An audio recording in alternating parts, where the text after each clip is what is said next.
The third installment of Duke UNC this season was easily the best game of the bunch. Duke won 74-71. There are a number of things we got to talk about in this game, Riley, from Duke going up 24 without Cooper Flagg or Malik Brown to UNC coming virtually all the way back to Jaylen Withers. Kind of have to start with Jaylen Withers and the way this game ended because I've never seen this happen before. Mm-mm. Yeah, it's honestly, I mean, obviously, I'm really disappointed as a fan. I was wanting to see Carolina get a chance to win the ACC tournament on years where I don't think UNC has any shot to win the national title. The ACC tournament just feels like it means a little bit more, and it's been 9 seasons now since they last won one. They're about overdue for a banner, so really bummed about that. At the same time, like as frustrating as a play that was by Withers, and as much as it sort of summed up, I would say his tendency to make inopportune plays at inopportune times. It's tough to not feel bad for him when you see, his reaction on the sideline and after the game and everything, where it's just like the pressure you put on yourself to make that mistake in that scenario, in that particular situation, to feel like you're the reason why the game ends. It's really, really tough. And that's where I think like, I know they make money. I Yep. know that this is like part of the job of getting criticism, but it's tough to not remember that like these are still humans. These are still students. I know Withers is Yeah. old, still a student, and that's where, yeah, I just feel really crushed for him with that. And even beyond his mistake in that moment, like Carolina did plenty of other things wrong in this game to lose. I think Yes. RJ had a really poor showing. There were times where it looked like he couldn't get by Isaiah Evans, and Isaiah Evans has never been known for his defense. Yeah. Seth Trimble missed 3 free throws in the first half. RJ missed the front end of a one-on-one. Ian Jackson no showed. Like it was like top to bottom. I mean the comeback was fun, but top to bottom, just like a poor showing from a lot of players on the team. Yeah, you And can't ask, I think, for more from Van Allen Lubin. Got you hmm 20 and 10. But like he Right. makes that first free throw, it's null and void, hmm right? All the stuff with Withers. Somebody makes another three other than Elliot Cadeau. It's all null and void. Like hmm it always we think of the last thing that happened because it was the thing that happened at the tipping point. But there's to your point, so many other things that were probably more difficult than just standing still. Yep. But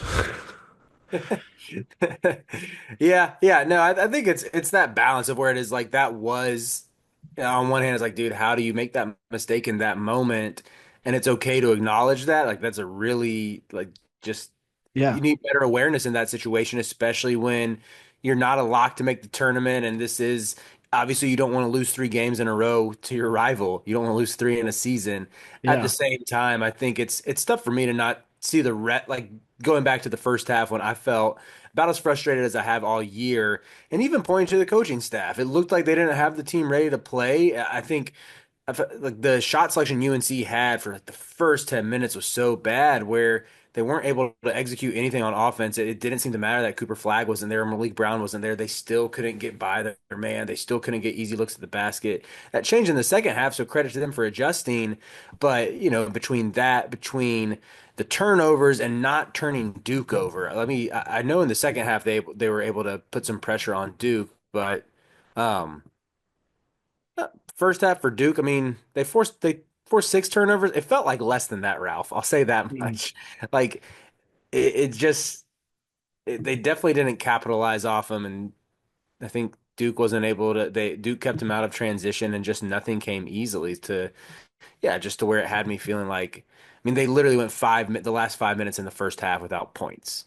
It That, felt it felt very similar to conversations you and I were having about North Carolina in November and December hmm when they were down 20 to Kansas and came back and almost won that game. When they were down 20 to Dayton, came back and won that game. Down 20 to Michigan State, came back almost won that game. Down 20 to Florida, came back almost won that game.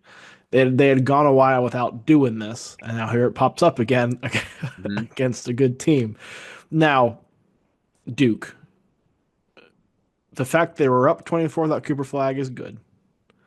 The fact you almost blew it to this North Carolina team is bad. hmm Are you more encouraged by the good or discouraged by the bad moving forward? Because they have an ACC championship game to prepare for that Shira said Flag is not playing in, Yeah, and Malik Brown as well. Sorry. I kind of think they lose the ACC tournament game. I I don't know. It also feel maybe that's I just should learn not to count this Duke team out. I thought that they would look a lot more susceptible even without Flag. But Concanibal is a star. I know he had the 5 turnovers. That was really his only mistakes. It just seems like he has a penchant for making big time shots. And I mean, I think the offense looks best when it runs through, well, at least without Flag out there. Like Yeah. he's pretty much functioning as the point guard out there as well.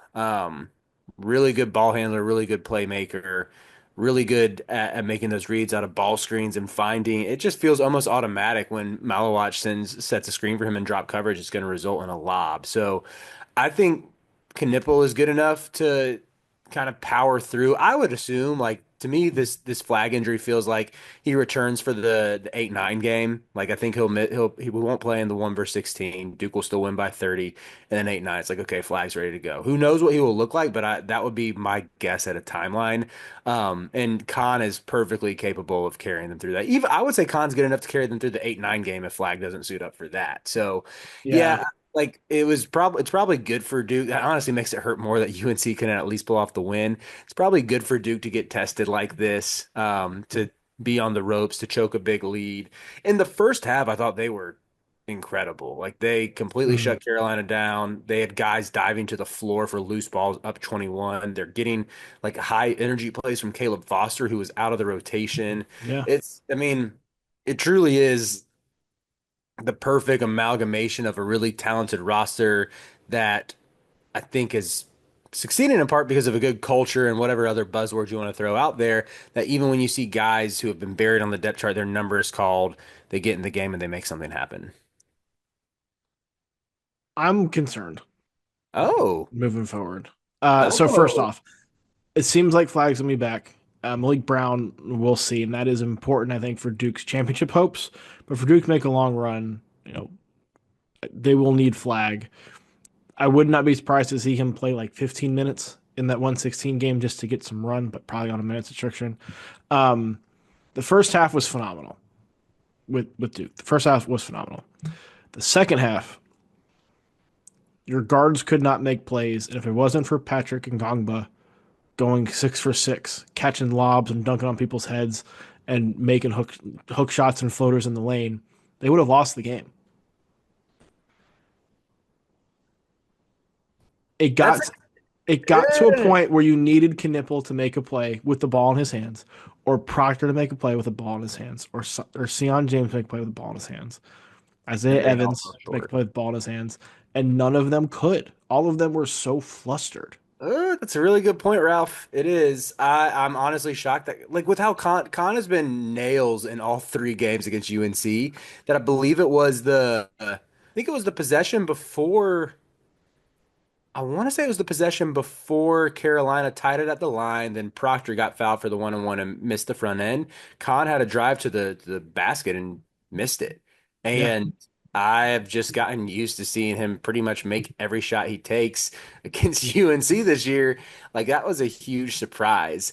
Um, Let me see if I can even. Yeah, it was 32 seconds left. UNC was down Yep. 69 to 72. Khan missed the driving layup. Seth Trimble got the rebound, drew the foul on Malawach, and got the game to within 1 point from there. Um, so yeah, that was the moment to me where it was like, oh, this is where Khan shows up, or surely they'll get another lob or Yeah. something. That is a good point, but at the same time, I think like even when Malawash was in foul trouble, it's like, does it even matter because Gongba is cooking us as well? Yeah, it's not a they're gonna lose the rest of their games kind of a thing. But this was my concern with Duke in the preseason when it came to evaluating them as a Final Four threat, national title threat, Mhm. was can the guards make plays Right, off the bounce right. when they need to? They're very good players, but there isn't like a true point guard on this team. Mhm. Didn't There, matter when Cooper Flag's out there because Cooper Flag does all that. The attention defense have to give him eliminates that concern. But without him, I think we saw that again. Like Knipple is a really, really good player, really, really good scorer. He is not somebody you're going to throw the ball to on the wing and run isolation sets for, right? Tyrese Proctor is inconsistent with his ability to create off the bounce and pick and roll situations. Sion James was not that guy at Tulane. He's not that guy at Duke. Right? Isaiah Evans is more a spot up shooter at this point in his career and a Mhm. cutter than anything off the bounce. So, like going to Louisville, which there's a full preview for that game on the channel. Make sure you check that out. If the game is tight and there are plays that need to be made in like the last 10 minutes, I'm gonna go with Chucky Hepburn and Terrence Edwards over this group. I agree. I think we'll get into that more in the preview, but I just still think I know that Khan wilted down the stretch, but I still would say I mean I trust him more than a lot of guards to make something happen with the ball in his hands. To your point about Proctor, I know we touched on this in this preview. Do you want to guess Proctor's 3-point percentage in the past 6 games? Like 12%. 25%. He's six of his last 24. That's concerning for me since he's been like this elite spot up shooter all year. And I think without Flag, he's seeing a lot less of those clean looks. He's taking more shots off the bounce and not making them. Um, but yeah, so I think your argument is definitely fair. And I get the concern. I also wouldn't be surprised if Tyrese Proctor comes out and hits like 4 threes tomorrow against Duke or against Louisville. Yeah, like this is a good team, and these are good players. I'm not like saying that Duke is awful. Duke can still make a second weekend without Cooper Flag. That's a very good season. But there are some things when you're like splitting hairs at the top of the sport that matter. And this is just one that to me, like, yeah, you need Flag to do what you want to do this season. Right, right. That was I'm all. with you on that. I'm with you. But as we said, full preview for that Duke Louisville game is on the channel. We'll dive more into what this means against Louisville and how it'll match up in that. Just make sure you check that out, like and subscribe.